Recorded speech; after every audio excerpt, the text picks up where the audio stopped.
Good afternoon, everyone. Today's going to be quite interesting because people are always asking me, is keto dangerous? Am I going to die from a heart attack? Can I nurse while being on keto? Is it okay for the thyroid? What if I have gout? All these subjects. What about your hypoglycemia? So I'm going to explain a little bit about all of these types of ailments and things you need to consider when doing the ketogenic diet, and is it for you and is it for everyone? So, is the ketogenic diet for everyone? No. Is ketogenesis for everyone? Yes. And there's a difference, because you can try a ketogenic diet and hurt yourself because you're doing the wrong application of it. And the wrong application of trying to reach ketogenesis is where you find a whole host of problems. And I see them all the time. So I want to list some of the things that I notice when people try a ketogenic diet and it goes terribly wrong. So the number one thing I see is that people don't drink enough water. They dump a bunch of water, they don't replenish it, they don't add back in electrolytes like magnesium, potassium, sodium, and you know what happens? Boof! Super dehydrations, muscles lock up, people feel terrible, they end up going to the emergency room, and the doctors are like, you're severely dehydrated. For every 1 gram of carbohydrate, your body is holding on to nearly 3 grams of water. It's 2.8 grams of water. And so when you do a ketogenic protocol, you dump a bunch of water and the electrolytes, you get a pounding headache, you get muscle cramps, and you can dehydrate yourself pretty severely where you feel awful. So don't do that, guys. Don't do that. What else? You know what else? I got energy. I always got energy, even though it's the afternoon. Of course, the things that I typically say is that I've done keto for 7 years. I haven't refed on any carbohydrates. So when people are asking, and I'm turning 49, so when people are asking me, is this dangerous? Like, you know, it's so funny the comments I get on YouTube. It's like, you're gonna die from a heart attack. You know, you're gonna die. This is ridiculous. But I've been doing it for 7 years, and last time I checked, I'm not a ghost, guys. I'm real. I haven't had a heart attack. My reproductive system is on point. So it's very interesting, the misperceptions of ketogenesis. I really encourage a lot of you guys to learn as much as you can just about physiology, just about how the body works. It's not just about keto physiology, but also just how the body works. So, with that said, what else? So the other things that I noticed that happen besides dehydration is that damn keto rash. I've had people inbox me the most gnarly rashes ever. You know, like when you're Googling rashes on Google and you have these like crazy rashes down the arms and the back and all this stuff. Yeah. So a lot of you guys develop a candida die-off. So I did a video about yeasts morphing into this nasty fungus that wreaks havoc. Havoc. It wreaks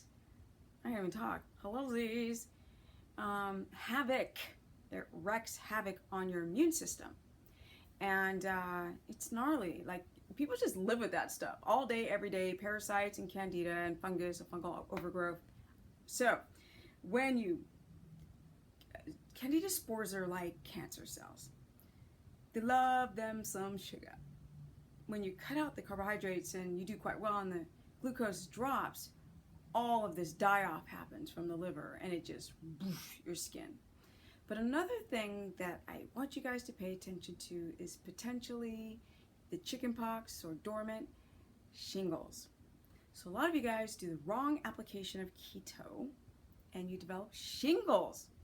And in actuality, keto is supposed to help shingles, because also shingles is a skin disorder where they've got bands around the waist and I think around the wrist, super inflammatory, super awful, gnarly pain, inflammatory itching, looks like a rash. A lot of you guys develop it because you're stressing out. And yeah, so you would have to do the right and correct application of keto to battle your shingles instead of exacerbate it or have it come out. So that's another thing that I noticed, that if you don't do it right, don't do it. Just don't. All these notifications like right now when I'm trying to do a darn video.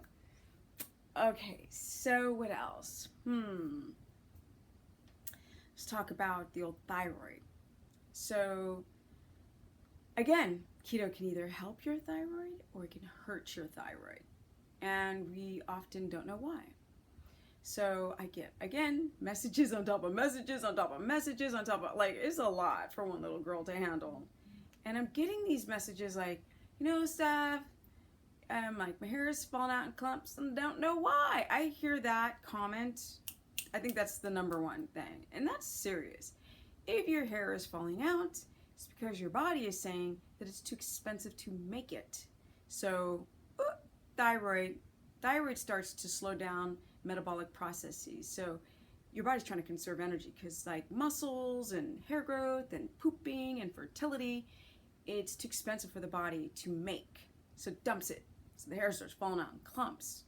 And what does that is stress, it's diet, it's toxins not being able to methylate, having a leaky gut, where you have holes in the wall of your intestine, the bowels are inflamed, and all of these things, going to bed too late, drinking alcohol, smoking cigarettes, like, there's a lot of things that we do to our bodies that are really not good. Yes, birth control pills, making you estrogen dominant, stress, blood sugar dysregulation, all the stuff I talk about in my videos, all day, every day, all the time. Yes. So people will try a ketogenic protocol and they'll do it wrong because they'll go online, they'll see like cheese and nuts and stuff that has too many carbohydrates and these sweet fruits, these hybridized fruits, and they're still working out late. They're like trying to deplete their glycogen by doing like a bunch of cardio. They're just doing everything wrong. And all of a sudden, boom, the hair starts falling out and it starts shedding. And then the thyroid starts to become underactive, and you have this difficult time to convert your inactive T4 to T3 to regulate your metabolism, the thyroid hormone. And I see it all the time. And people don't do it right. It's like you have to go first, you have to get into the right mind frame. Then you have to get all the tools and, you know, all the things like your blue blockers and going to bed early and getting your meals prepped and organized, the right quality of food and detoxification and all this kind of stuff. You got to get all your ducks in line, and then you have to gently ease your way into keto. And a lot of you guys don't. You just do it the wrong way. Thyroid freaks out, and your blood sugar is like, you already have insulin resistance. So because you came from the land of carbs and stress and dieting and under eating and all this kind of stuff. Xenoestrogens. So you want to clear out the xenoestrogens and the BPAs and get organic and pastured, non-GMO corn-fed. But and get enough fat in. A lot of you guys don't eat enough fat. The protein is too low. Rewind. The protein is too high and the fat is too low. And then the blood must be filled with fat to create that signaling. Your hypothalamus will know.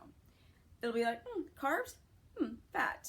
If it feels like there's not enough fat and your carbs are low, then it'll go into gluconeogenesis, which is the breakdown of amino acids.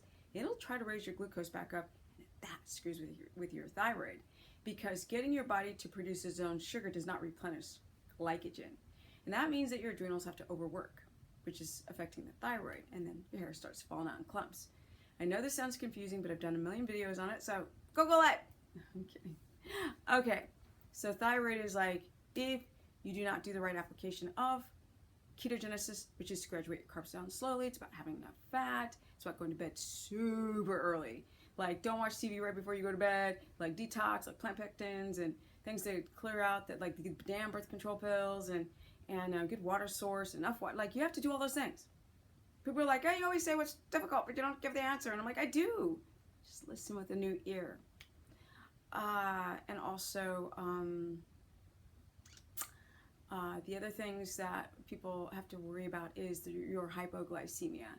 I'm actually more worried about the non-diabetic hypoglycemics than I am about the type 2s and the type 1 diabetics, because type 1s especially have to monitor their glucose all the time.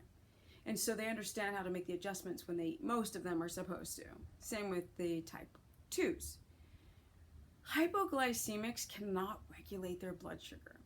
They crash because their pancreas that secretes insulin over vomits out insulin. And it takes all these like monster amount of insulin and takes the glucose out of the blood, and you slam down, and now your glucagon, IGF-1, and gluconeogenesis has a hard time to raise your blood sugar back up because you have pancreatic insufficiencies, and a lot of adrenaline and a lot of cortisol. And that makes the adrenal glands like overwork. So that's metabolic derangement. And if you have a problem with your HPA axis, with your thyroid, with your blood sugar, your pancreas, and you do a ketogenic diet and you don't pay attention to those things I was explaining just before, there are people that crash so hard they can't get their glucose back up, and they feel like chronic fatigue times 1,000. So you guys with reactive hypoglycemia or just straight out hypoglycemia, you know, if you have the reactive hypoglycemia where you're getting tired in the afternoon, you have to be very careful. You want to actually eat fat like you are carb loading, not carb loading, like eating carbs all day long, like 6 meals a day of fat, and then you want to put your carbohydrates, your cruciferous, around that crash zone. So a lot of you guys crash between like 2, some people crash around 1, some people crash right after breakfast or in the mid-morning, but that typical afternoon time, you have to put your carbohydrates around them. You got to put coconut oil and MCTs around them to protect your body, get MCTs past the blood-brain barrier, and just enough carbohydrate to where your body doesn't spike in insulin and crash in glucose. Pregnant women, let me tell you something. First thing you should do is get rid of that damn candida overgrowth. So many women have these like nasty parasites and fungal overgrowths, and their poor kids are their immune system's already compromised because they're just sloth when they are birthed, and when the children are born with an imbalance of gut flora. And so doing keto, you have to do very smartly. Give yourself a lot of time to pre-prep.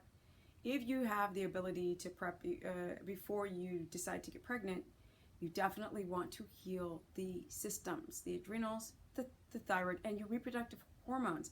A lot of women are like, I have where are we? Okay, we're good. Ooh, what did I do by touching that? Sorry, guys. Checking the time. I have had 3 days in my menstrual cycle for 20 years. I'm like, yeah, and that's 20 years of messed up stuff. It doesn't matter. Your hormones, you're estrogen dominant. So you want to be careful with the estrogen dominance. You want to watch for xenoestrogens. You want to balance your reproductive hormones. And then when your adrenal glands, hello. And so then when you go into ketosis, it's not a shock to your body. When you try a ketogenic protocol, it's not a shock to your body. And you are on point with your macros and your sleep habits and your exercise and your breathing. So is keto dangerous? Potentially, for those who are so junked up. You can't just go overnight into a ketogenic reality if you've got severe hypoglycemia or reactive hypoglycemia. If you're a diabetic, please get a dual glucometer, especially the type 1s. If you have if you don't have a gallbladder, it can be it's a high discomfort to do a ketogenic protocol without some ox bile salts and some betaine HCl. It's very, very important you get the digestive enzyme, especially in the beginning, first 6 weeks, to be able to digest those fats, because that's very problematic. Is ketogenesis for it? Hello, Z's. Is ketogenesis for everyone? Yes. Is the ketogenic diet for everyone? No, because you guys have the wrong application. Learn how to do it right. Download the freaking Periscope app. Find me at Steph the Business to watch live broadcasts, or you can go to stephanieperson.com for a consultation. Peace out.